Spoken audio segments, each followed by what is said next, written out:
men's room.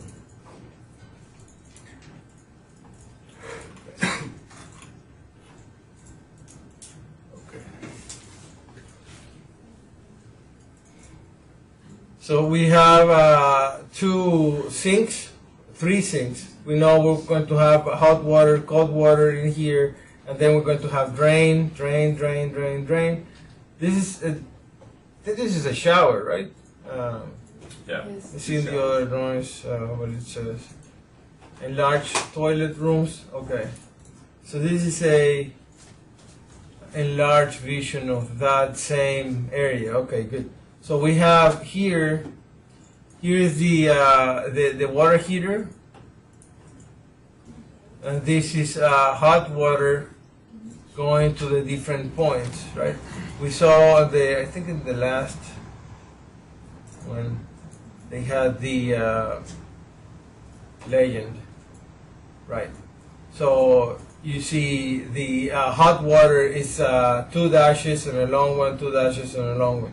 The cold water is 1 and dash and 1, 4.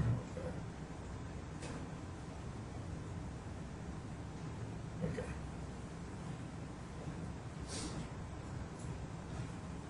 Okay, so if I want to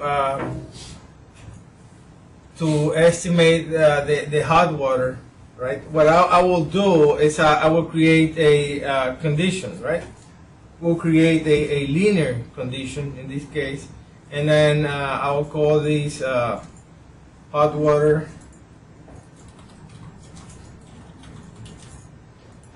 and the diameter 1 1/4. Right? So I can write a note here, you know, this is the hot water 9. Negative to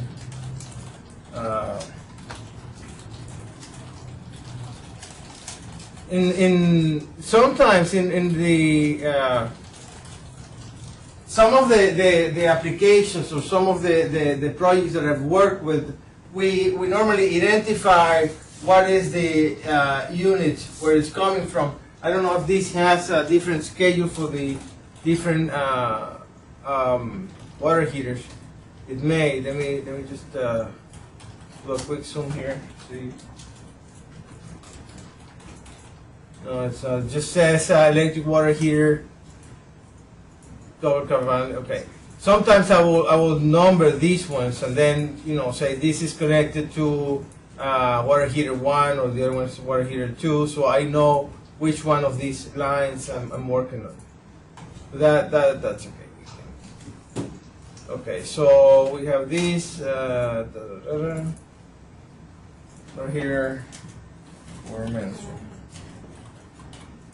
Okay. So now basically what you do is just follow that water line, right?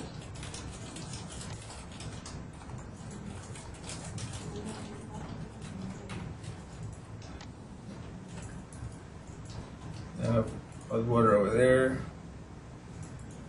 Okay, 1, 2, 3. So just do that out.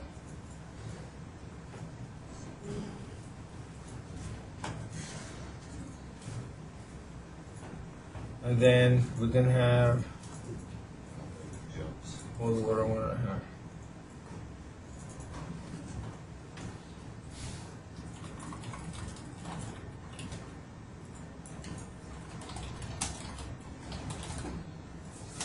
This works nice because now I have the hot water in red, the cold water in blue, so it's intuitively easy to change. If those are not the colors that you have, you just you can just open your window, click on the color palette, and change the color to whatever color you want. Now the line description is 1 1/4 inch. But the thickness right now I have at the 4 inch. If I use 1.25, what's happening is that line is going to be really thin, So it's just up to you what you want to do. If you want to make it proportional to the actual diameter. So what happens is that as you do takeoff for different pipes, then you will see different pipe diameter.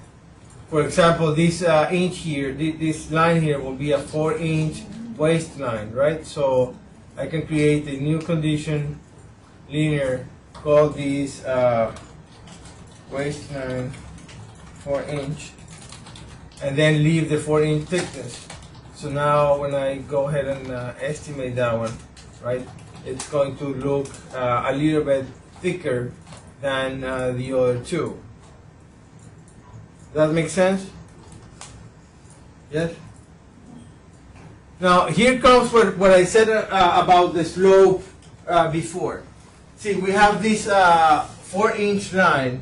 This 4-inch line is really a waste water line, right? So it works on gravity. The way that we have to enter the slope of that line is by double clicking on your condition. Sorry. And then over here it says slope. Slope. So this is the point where we're going to estimate that slope. Normally, you need a 1/4 of an inch per foot or a 1/2 of an inch per foot. Depends on what the specification is. Let's use a 1/2 of an inch. So it would be 0.5 for every 12. So that would be the slope. Now, let me see if I can. I'm going to cancel this for a second. I'm not going to save and change. I want to show you how this line should change. Right now we have 26 linear feet, right? So if I do 0.5 to 12, that didn't change much because the slope is not too big and the run is not too big. But let's suppose that we have 1 per 1. So now that would be a dramatic change, right? If we have 1 to 1, that means for every inch that you go straight, you go 1 inch down. So that's a 45-degree angle. And now, you see, it went from 26 to 37. The horizontal have not changed, but because I'm making such a steep angle, now the length of that pipe is significantly higher. So, that's a way to show you that this is really, how it's calculated. So I'll go back to 0.5 for every 12 inches. So we have a 1/2 of an inch per foot inclination, and it's calculated in there.